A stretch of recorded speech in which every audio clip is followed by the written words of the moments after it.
आज हम चर्चा करेंगे आप सबों के बीच कि 66वीं बीपीएससी प्रीलिम्स एग्जामिनेशन जिसके लिए 27 दिसंबर की तिथि निर्धारित है, तो उस परीक्षा हेतु आपकी क्या रणनीति होनी चाहिए और ख़ास करके परीक्षा से पहले और परीक्षा के दिन, यानी कि अभी से लेकर के और परीक्षा से एक दिन पहले तक आपकी क्या रणनीति होनी चाहिए।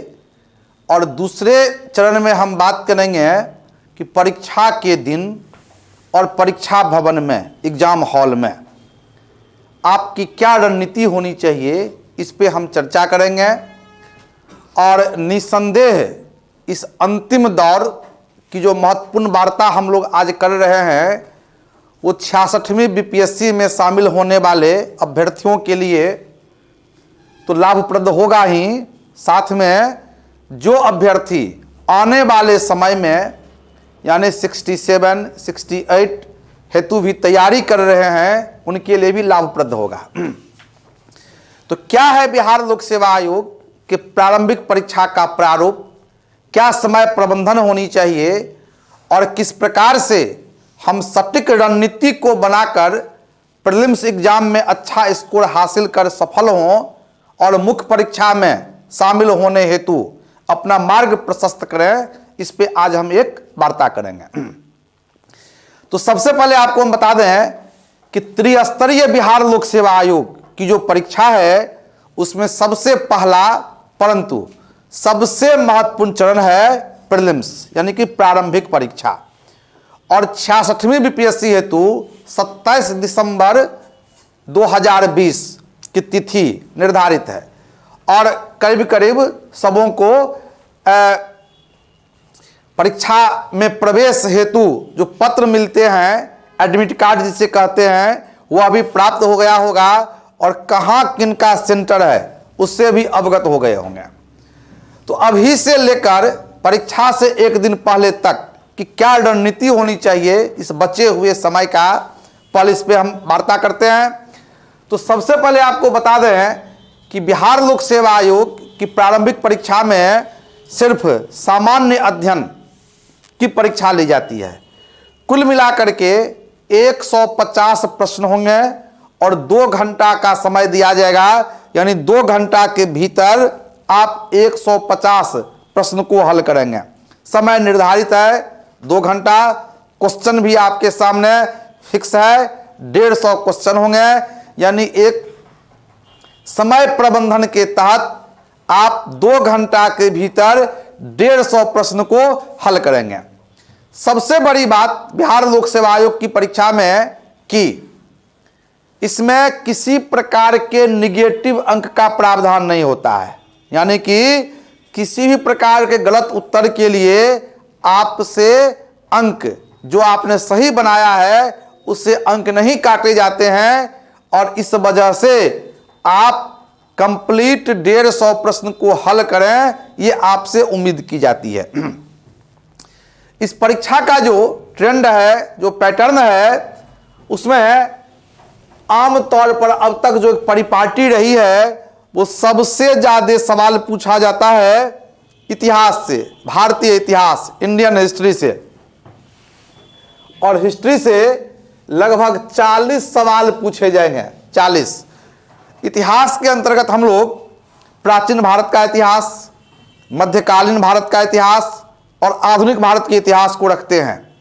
इसमें सबसे इंपॉर्टेंट, सबसे ज्यादा जो सवाल पूछा जाता है वो मॉडर्न हिस्ट्री से, खास करके राष्ट्रीय आंदोलन, नेशनल मूवमेंट, यानी कि 1857 ईस्वी से लेकर के 1947 ईस्वी के बीच का जो काल है, तकरीबन यहां से 20 सवाल पूछे जाते हैं।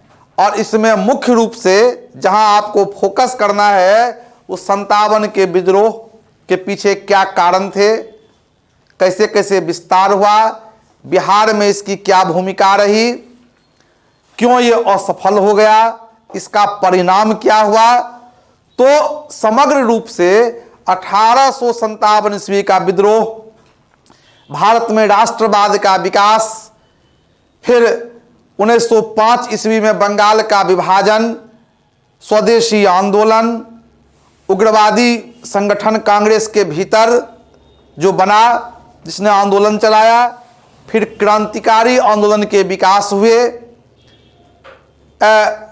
दिल्ली दरबार का आयोजन हुआ और आने वाले समय में राष्ट्रीय आंदोलन में महात्मा गांधी का प्रवेश, यानी 1919 से लेकर 1947 उनके द्वारा जितने भी आंदोलन चलाए गए, चाहे वो असहयोग आंदोलन हो, सविनय अवज्ञा आंदोलन हो, भारत छोड़ो आंदोलन हो, तो हर एक आंदोलन पर एक व्यापक रूप से एक पैनी नजर आपको डालना है। खास करके जिसका संबंध बिहार के साथ है उसे विस्तार से बचे हुए समय में अभी आप देख लेंगे।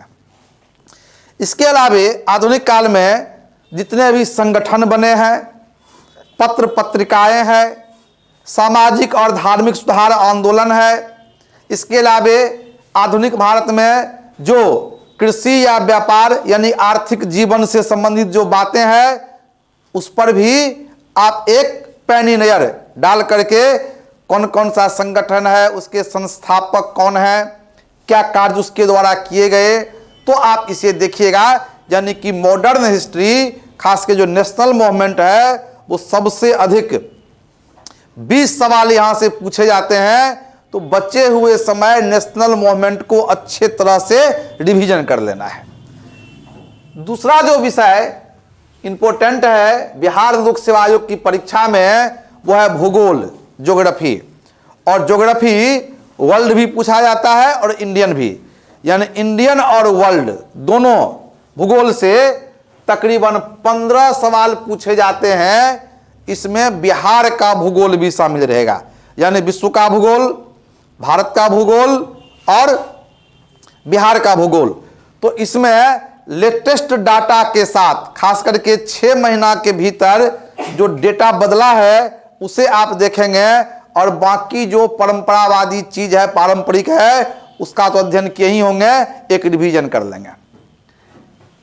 अगला जो विषय होता है वो भारतीय राज्य व्यवस्था और संविधान, यानी इंडियन पॉलिटी। और इंडियन पॉलिटी से 15 सवाल तकरीबन पूछे जाते हैं, और इसमें परंपरागत सवालों के साथ साथ हाल के दिनों में भारतीय संविधान में, भारतीय राज्य व्यवस्था में क्या संशोधन हुआ है, क्या परिवर्तन हुआ है, क्या कुछ नया जुड़ा है।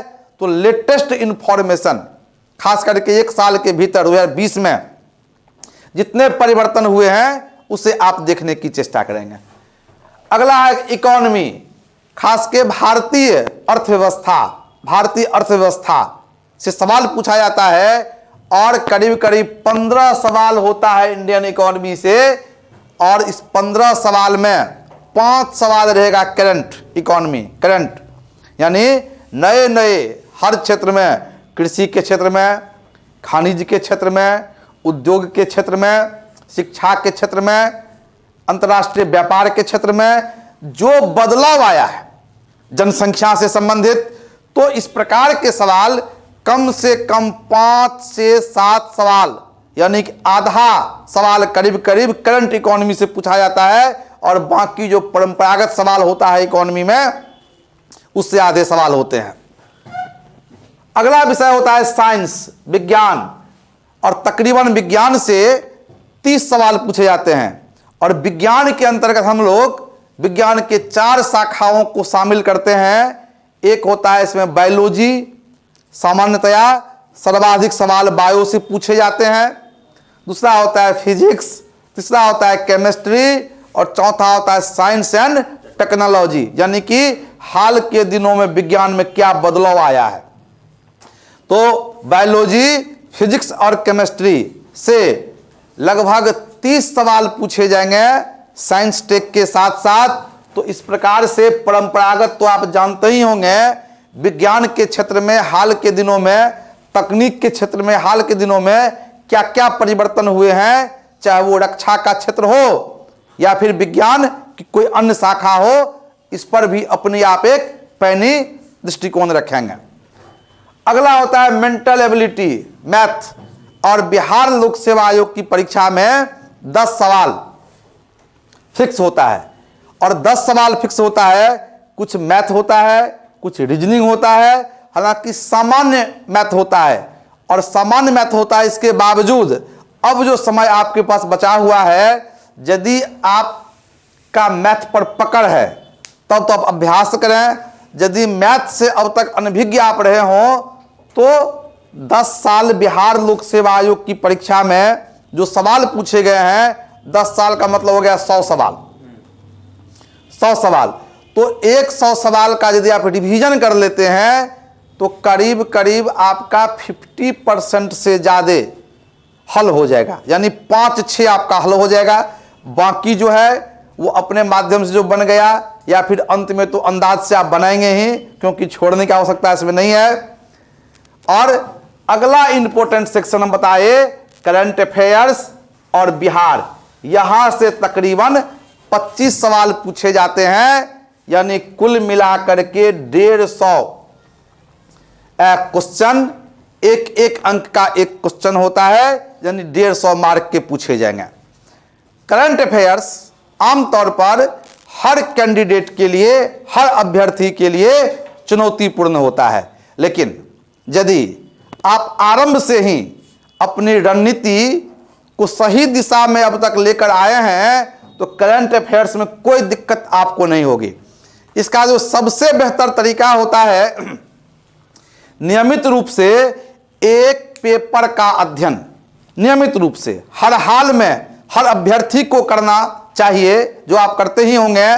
और साथ में प्रतिदिन कम से कम 1 घंटा आप न्यूज, यानी कि राज्यसभा या लोकसभा या सरकार का जो चैनल है उसके माध्यम से सरकारी आंकड़ा यदि आप प्राप्त करते हैं, इससे जुड़ा हुआ अधिकांश सवाल पूछा जाता है। लेकिन अब आप 1 साल के पेपर को पढ़िएगा, मैगजीन को पढ़िएगा इतना कम समय में, वो तो पॉसिबल नहीं है। अभी जो समय बचा हुआ है, 4 या 5 दिन का समय बचा हुआ है, तकरीबन 100 घंटा आपके पास है। इसमें सबसे अच्छी रणनीति ये होती है कि आप साल भर का करंट अफेयर्स से जुड़ा हुआ वार्षिकांक या इस प्रकार से कोई कलेक्शन, कई प्रकाशन निकालती है, आप मार्केट में देख लीजिए जो अच्छी लगे आपको। साल भर का करंट अफेयर्स जो इंफॉर्मेटिक है, जिसका डेटा ऑथेंटिक है, आप 1 साल का, यानी कि 1 साल से कम कर दीजिए, आप जनवरी से लेकर के नवंबर तक, जनवरी से नवंबर तक जब करंट अफेयर्स है, अच्छे तरीका से पुरस्कार है, सम्मान है, खेल है, बुक एंड ऑथर है, इसके बाद नेशनल इंटरनेशनल जो घटना है, कोई इंपॉर्टेंट जो स्थान है, हाँ, जहाँ कहीं चुनाव हुए हैं, क्या उसका रिजल्ट आया है। तो इस प्रकार का जो राष्ट्रीय, अंतर्राष्ट्रीय और बिहार से जुड़ा हुआ समसामयिक मुद्दे 1 साल का है, अच्छे तरीका से आप उसका रिवीजन कर लीजिए। और साथ में बिहार से संबंधित कोई पतली सी किताब जो कम समय है, आप उसको अगर देख लेते हैं तो निश्चित तौर पर ये 25 सवाल बनाने में आपको सुविधा होगी। तो यह तो एक प्रारूप था परीक्षा का। अब क्या करना है आपको, अभी जो समय है, और क्या नहीं करना है, यानी कि अभी से लेकर 26 दिसंबर तक आपको क्या करना चाहिए और क्या नहीं करना चाहिए, इस पर हम एक इंपॉर्टेंट बात बताएंगे। सबसे पहले हम बताएंगे कि इस दरमियान क्या करना चाहिए।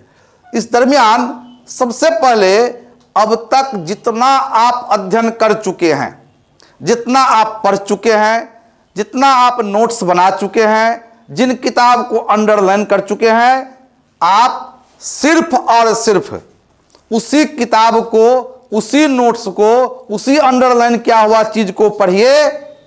बाकी कुछ नया पढ़ने की आवश्यकता नहीं है। यानी कि क्या कीजिए, तो क्या कीजिए, इसमें हम ये बताए कि जितना भी पढ़ा हुआ चीज आपका है, सिर्फ और सिर्फ उसी किताब को, उसी नोट्स को आप पढ़िए, उसी मैगजीन को आप पढ़िए।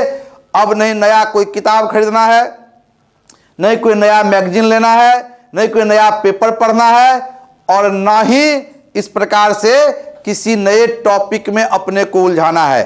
पढ़ा हुआ चीज का कितना रिवीजन आप कर सकते हैं वो अधिक से अधिक करने की चेष्टा करें। दूसरी बात जो इंपॉर्टेंट चीज है कि यह जो समय है उसमें अधिक से अधिक क्या पढ़ें। तो अधिक से अधिक पढ़ने के लिए सबसे इंपॉर्टेंट है इन 4-5 दिनों के भीतर आपकी कोशिश होनी चाहिए कि वन लाइनर मतलब एक लाइन का जो क्वेश्चन आंसर होता है, एक लाइन का, लंबा नहीं। अब ये नहीं कि हम पैराग्राफ पढ़ रहे हैं, पैराग्राफ पढ़ने का समय अब नहीं है। अब वन लाइनर, चाहे किसी किताब के माध्यम से या अपना नोट्स के माध्यम से, वन लाइनर सवाल को अधिक से अधिक दोहराने की चेष्टा कीजिए। अगली महत्वपूर्ण बात यह कि आप इन 4-5 दिनों के भीतर जितना अधिक से अधिक आप सेट को बना सकते हैं। सेट 2 प्रकार का होता है। एक सेट होता है कि जो सवाल अब तक पूछे गए हैं यूपीएससी में या बीपीएससी में, जेपीएससी, उत्तराखंड हो गया, यूपी है, झारखंड है, माने हिंदी भाषी प्रांतों में, एसएससी में, माने सामान्य अध्ययन से जुड़ा हुआ जो भी एग्जामिनेशन है और अब तक जितनी परीक्षाएं का क्वेश्चन आपके पास अवेलेबल है, आप अधिक से अधिक 10 साल का, 15 साल का, मतलब जितना आप बना सकते हैं कोशिश कीजिए। एक दिन में हम कम से कम 10 सेट बनाएं, अभी के हिसाब से 10 सेट। तो अधिक से अधिक कितना आप हल कर सकते हैं ये कोशिश कीजिए जो पूछा गया। और दूसरा होता है संभावित, भले वो पूछा नहीं गया है लेकिन जो एक्सपर्ट हैं, जो विद्वान हैं, जो इस फील्ड से जुड़े हुए हैं लोग, वो संभावित क्वेश्चन को कलेक्शन करते हैं और किसी अच्छे प्रकाशक का जो इस प्रकार का संभावित प्रश्न, ऑब्जेक्टिव, सब्जेक्टिव नहीं, ऑब्जेक्टिव मल्टीपल चॉइस, तो अच्छे प्रकाशक का यदि ऑथेंटिक किताब आपके पास उपलब्ध है तो आप उस किताब के माध्यम से हल कीजिए उसको भी। यानी कि संभावित और जो पूछा गया है दोनों मिलाकर के कोशिश आपकी होनी चाहिए 10 सेट, 12 सेट, 15 सेट, जितना आप बना सकते हैं और अच्छे तरह से बनाइएगा तो मैक्सिमम एक सेट बनाने में आपको लगेगा 45 मिनट से लेकर के 1 घंटा मैक्सिमम हो गया। माने 1 घंटा में मजे में आपका एक सेट बन गया और परीक्षा का समय है तो आपसे उम्मीद की जाती है कि कम से कम आप 15 घंटा अभी पढ़ाई पर बल दें। 15 घंटा कम से कम, जो टाइम बचा हुआ है 15 घंटा, यानी कि बाहर घूमना फिरना, किसी लोगों से मिलना जुलना, सोशल मीडिया से जुड़ना, इससे अपने को अलग करके 15 घंटा, और 15 घंटा यदि आप समय देते हैं तो 15 घंटा में आप 10 घंटा कम से कम दें सेट प्रैक्टिस पर। 5 घंटा बचा कर रखना है करंट अफेयर्स के लिए, बिहार के लिए, वन लाइनर सवाल के लिए। साथ में आपने अब तक जो history, geography, polity, economy, science जैसे विषय का अध्ययन करके शॉर्ट नोट्स तैयार किया है उसके रिवीजन के लिए। तो अधिक से अधिक वन लाइनर का रिवीजन करना है और जितना ज्यादा से ज्यादा आप सेट प्रैक्टिस कर सकते हैं वो करने की चेष्टा करना है। इसके बाद जैसा बताया आपको पहले हम कि कम से कम 15 घंटा अभी आप पढ़ाई पर दें और पूरी तरह से इस दरमियान अपने को सकारात्मक रखें, अच्छा सोचें, आप सफल होंगे। इस संदर्भ में अपना ध्यान अट्रैक्ट करें, नकारात्मक लोगों से ना मिलें, सोशल मीडिया से बिल्कुल अपने को दूर कर लें और साथ में ऐसे किसी व्यक्ति से अब बिल्कुल ना मिलें जिनकी सोच निगेटिव है, जो नकारात्मक बात करते हैं, क्योंकि आपके समस्त कर्मों पर उसका एक बात भारी पड़ जाएगा। यानी कि आप जो वर्षों से परिश्रम कर रहे हैं, एक लंबा सा आपने पुल खड़ा किया है, उसका एक नेगेटिव बात एक बम के रूप में आपके पूरे पुल को उड़ा देगा वो, समझे। तो जो निगेटिव विचार का व्यक्ति है आप उनसे उलझे नहीं, उनसे वार्ता नहीं करें, आप सकारात्मक सोचें और एक एक सेकंड का आप उपयोग करें कि एक सेकंड में, एक मिनट में, एक घंटा में हम कितने प्रश्नों को दोहरा सकते हैं, यानी कि 100% उस पर आप ध्यान केंद्रित करें। अभी के समय में खास कर एग्जाम से एक सप्ताह पहले का जो समय होता है उसमें बड़ा महत्व होता है एकाग्रता का। एकाग्रता, पूरी तरह से आप जो भी काम करें वो एकाग्र होकर करें, चाहे वो पढ़ने का समय हो या फिर पढ़ने के उपरांत यदि किसी अन्य काम में भी आप लगे हुए हैं, उस दरमियान एकाग्र होकर के आप ये सोचें हमने किस लाइन को दोहराया है, हमने किस क्वेश्चन को देखा है, हाँ इसमें क्या पूछ सकता है, इसमें क्या हो सकता है, यानी कि पूरी तरह से अपने को पढ़ाई के प्रति बांध कर रखना है। पढ़ाई के अलावे अन्य किसी प्रकार के विषय में ना तो कुछ सोचना है, ना कुछ समझना है, ना किसी से मिलना है और ना ही इस मुद्दा पर और किसी से आपको वार्ता करना है। बाजार की अब नई किताब को नहीं खरीदना है, नहीं किसी तहकीकात करना है कि कौन सा नई किताब आई है, क्योंकि उस किताब में अपने को अब आप ना उलझाएं, ये आपसे उम्मीद की जाती है। अगली बात, हम जो इन विषयों की चर्चा किए अभी आपके बीच, तो आप 1 या 2 घंटा आराम से अपने घर में बैठ करके एकाग्रचित होकर के सोचिएगा कि इसमें मेरा कौन कौन सा विषय, कौन कौन सा टॉपिक कमजोर है। जब आप परीक्षा में शामिल हो रहे हैं तो निश्चित तौर पर आपकी एक पकड़ होगी, आपकी अपनी समझ होगी और आपने इसके लिए तैयारी किया होगा। तो आप जरा विचार कीजिएगा, जरा सोचिएगा एकाग्र होकर के कि इन विषयों में history, geography, polity, economy, science, math और करंट अफेयर्स और बिहार, किससे कितना सवाल पूछा जाता है, यानी किस विषय का कितना महत्व है, ये तो बता दिए। लेकिन इस विषय में किस विषय पे कितनी पकड़ आपकी है वो तो आपसे बढ़िया हम नहीं जानते हैं, हमसे अच्छा आप जानते हैं। आप जरा सा बहुत ही चिंतन कीजिएगा इस पर अच्छे तरीका से, मेरा कौन कौन विषय या किस विषय का कौन सा टॉपिक कमजोर है। आप अपना समय उसी टॉपिक को अच्छा बनाने पर खर्च करेंगे। यदि आपको ये समझ में नहीं आता है तो फिर एक बेहतर तरीका जो हम बताए आपको कि अधिक से अधिक ऑब्जेक्टिव को सॉल्व करना है, तो जब आप एक दिन 10 सेट सॉल्व कीजिएगा जो पूछा गया सवाल है, तो आपको एक अच्छा अंदाजा मिल जाएगा कि सबसे ज़्यादा सवाल कहाँ से मिल रहा है और सबसे कम कहाँ से बन रहा है। यानी कि आपको ये समझ में आसानी से आ जाएगी कि मेरा कौन सा विषय, मेरा कौन सा चैप्टर कमज़ोर है, और उसी कमज़ोर चैप्टर पर आप अधिक से अधिक प्रहार करने की कोशिश कीजिएगा कि उसमें से भी कुछ अगर सही आपने प्रश्न को हल कर दिया तो वह आपके लिए एक प्लस पॉइंट हो जाएगा। आपकी सफलता में उसकी बहुत बड़ी भूमिका होती है। एग्जाम में एक एक प्रश्न का वैल्यू होता है, एक एक प्रश्न का वैल्यू होता है, क्योंकि अंतिम चयन एक सवाल से होता है और अंतिम जो लोग छटते हैं एक सवाल से छटते हैं, एक का बड़ा वैल्यू होता है, ये आप ध्यान रखेंगे। तो ये तो हम बात किए कि परीक्षा के पहले आपको क्या करना है, और अब हम आपको बताएंगे कि परीक्षा के दिन और परीक्षा के हॉल में आपको क्या करना है ताकि अच्छा स्कोर आप हासिल कर सकें। और इसके लिए सबसे सटीक रणनीति आपको हम बताते हैं कि सबसे पहले क्या करना है आपको कि आपका सेंटर जहां भी दिया हो, आपकी कोशिश होनी चाहिए कि कम से कम एग्जाम से 2 घंटा पहले अपने सेंटर पर पहुंच जाएं। 2 घंटा पहले कम से कम। उस टाइम में कोई हड़बड़ी नहीं। ऐसा नहीं कि एग्जाम के दिन आप सुबह उठ करके सबका रिवीजन करना शुरू कर दें जल्दीबाजी में, वो काम छोड़ दीजिएगा। एग्जाम के दिन कोई पढ़ाई नहीं।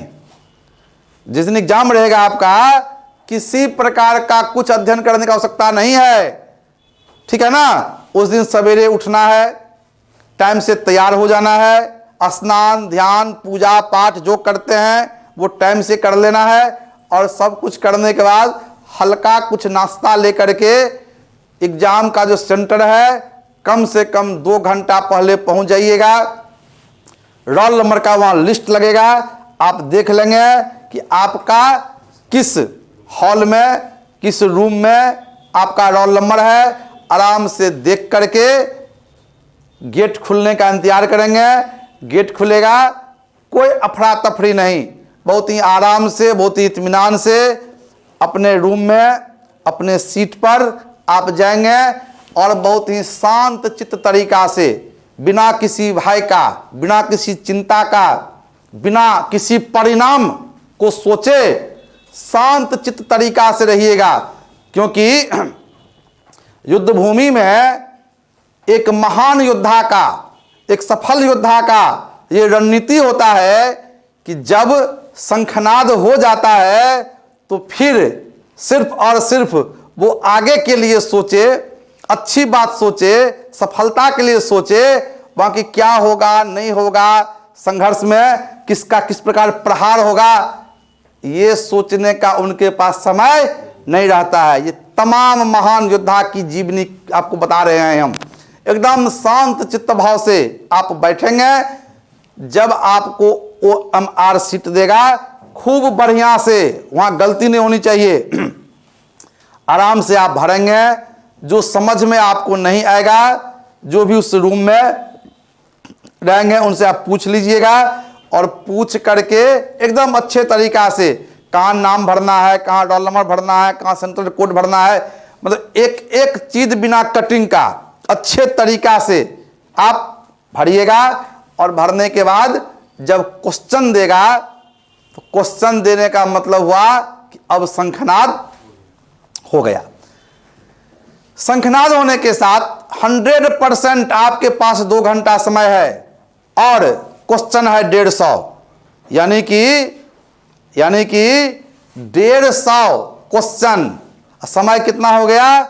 120 मिनट।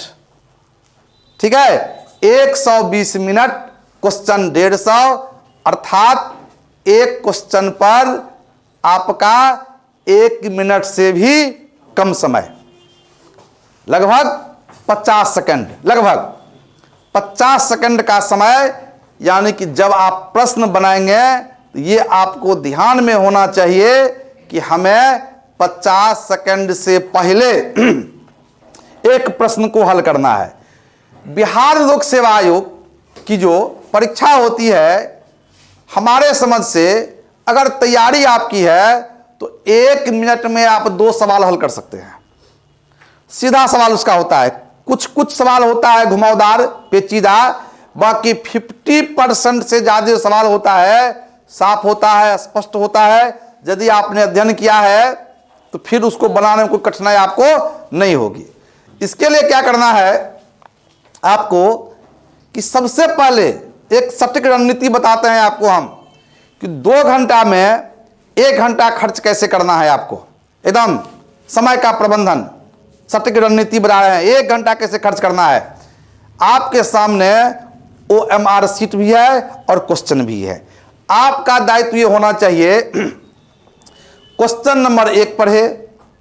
यदि लग रहा है कि 100% इसका जवाब हम जानते हैं, A या B या C या D या E, चूंकि अब यहां 5 ऑप्शंस होता है, A B C D या E, आप 5 ऑप्शन को पढ़ें। ऐसा नहीं कि A पढ़े, लगा गया ही सही है और बाकी पढ़ना आप छोड़ दिए। ऐसे प्रश्न का हल आप गलती भी कर सकते हैं। 100% जानने के बावजूद इसका उत्तर यही होगा, फिर भी आप एक नजर में 5 ऑप्शन को देख लीजिएगा। और 5 ऑप्शन को देखने के उपरांत यदि आपको लग रहा है कि इसका जो C है वो सही है, तो फिर आप समय बर्बाद ना करें, आप सीधे क्या करें, C को रंग लें। ये नहीं कि एक बार पूरा पढ़ लेते हैं बाद में रंगेंगे, बिल्कुल नहीं। यदि 100% हम कंफर्म हो गए कि क्वेश्चन नंबर 1 का उत्तर C है, 5 ऑप्शन को पढ़ने के उपरांत C को आप लॉक कर लें, C को आप रंग लें। इसी प्रकार से 2, 3, 4, 5, 6, 7, 8, 150 तक आप प्रश्न को पढ़ते जाएंगे और जहां जहां लगे कि 100% आप श्योर हैं, 100 99 100% आप श्योर हैं, आप उस प्रश्न को रंगते हुए 150 तक पहुंच जाए 1 घंटा के भीतर। ये नहीं कि वो करते करते आपने पुरा दिया 1.5 घंटा। 1 घंटा के भीतर 150 प्रश्न को पढ़ लेना है, 150 प्रश्न को समझ लेना है, और जो जो आपसे बन गया आसानी से उसको OMR शीट में भर भी लेना है। और अब क्या करना है आपको, तो 1 घंटा बच गया है। उस 1 घंटा का उपयोग क्या करना है कि जो जो सवाल आपसे नहीं बना है, जब नहीं बना है तो 2 प्रकार का सवाल पाए होंगे आप। एक पाए होंगे कि थोड़ा सा इसमें संशय है, उत्तर जानते भी हैं और थोड़ा सा भटक भी रहे हैं, कंफ्यूजन भी हो रही है। और एक प्रकार का सवाल होता है कि बिल्कुल नहीं जानते हैं, आज तो इसको कभी पढ़े नहीं, देखे नहीं है। ठीक है, तो जिस पर लगता है कि कंफ्यूजन है, जब सेकेंड टाइम पढ़िएगा तो चूंकि आपने पढ़ करके सवाल को छोड़ दिया है, आपका मेमोरी काम कर रहा है, उसका उत्तर वो ढूंढ रहा है। और जब सेकेंड टाइम आप पढ़ना शुरू कीजिएगा तो मजे में जितना सवाल छूटा है, और यदि कभी आप पढ़े हैं तो मैक्सिमम सवाल का सटीक और सही उत्तर आपके दिमाग में आ जाएगा। और आधा घंटा के भीतर आप क्या करें, उस छूटे हुए सवाल को हल करें सेकंड टाइम। उसमें भी सबको नहीं रंगना है, पढ़ते जा रहे हैं, टाइम देख करके आधा घंटा के भीतर जो जो सवाल छूटा हुआ है, लगता है आसानी से बन रहा है, सेकंड टाइम में आप बना लीजिएगा। अब बच गया आधा घंटा। आधा घंटा में फिर शुरू करेंगे आप वहां से जहां से छूटा हुआ है। और चाहे आप जानते भी हैं या आप नहीं भी जानते हैं, फर्स्ट टाइम, जब तीसरी बार आप फर्स्ट टाइम जिस उत्तर पर आपका नजर चला जाए, एक बार मन कह दे कि ये सही है, तो फिर आगे पीछे आप मत होइएगा। ठीक है ना, तीसरी बार क्वेश्चन पढ़े, ऑप्शन देखे, एक बार मन कह दिया इसका उत्तर ये होगा, तो कोई कंफ्यूजन नहीं, उस उत्तर को आप रंगते हुए चले जाइए। और कोशिश आप करें कि समय पूरा होने के कम से कम 5 मिनट पहले आप उसको कंप्लीट कर लें। एक बार फिर से नाम, रोल नंबर, सेंटर कोड जो आपने भरा है बढ़िया से देख लीजिएगा, कुछ छूटा तो नहीं है। और फिर जो भी उस हॉल के पर्यवेक्षक होते हैं, उनके हाथ में अपना OMR शीट अच्छे तरीका से सौंप करके आप हॉल से निकलेंगे। निश्चित तौर पर अब तक जो आपने परिश्रम किया है, जो संघर्ष किया है, जितने आपने मुस्तैदी और जिम्मेदारी से काम किया है, वो आपको काम देगा, आप सफल होंगे। बाकी कट ऑफ क्या जाएगा ये तो क्वेश्चन देखने के बाद बताया जाएगा। लेकिन अभी के लिए सबसे अच्छी रणनीति जो बताया आपको, हम पढ़े हुए चीज का रिवीजन करना है, 1 लाइनर सवाल पढ़ना है, मैक्सिमम ऑब्जेक्टिव को सॉल्व करना है, संभावित भी जो पूछा गया है उसे भी, पॉजिटिव लोगों से बात करना है, निगेटिव लोगों से नहीं मिलना है, हमेशा सकारात्मक बात सोचना है, अपने को अनुशासित रखना है, एकाग्रता बरकरार रखना है, 15 घंटा कम से कम पढ़ना है। निश्चित तौर पर अचूक रणनीति है, आप इसे अपनाएं, आप निश्चित तौर पर सफल होंगे। इस परीक्षा में बैठने वाले आप सभी को हार्दिक शुभकामना, बहुत बहुत बधाई, आपके उज्जवल भविष्य का कामना करते हैं। संकल्प परिवार हमेशा आपके साथ। धन्यवाद।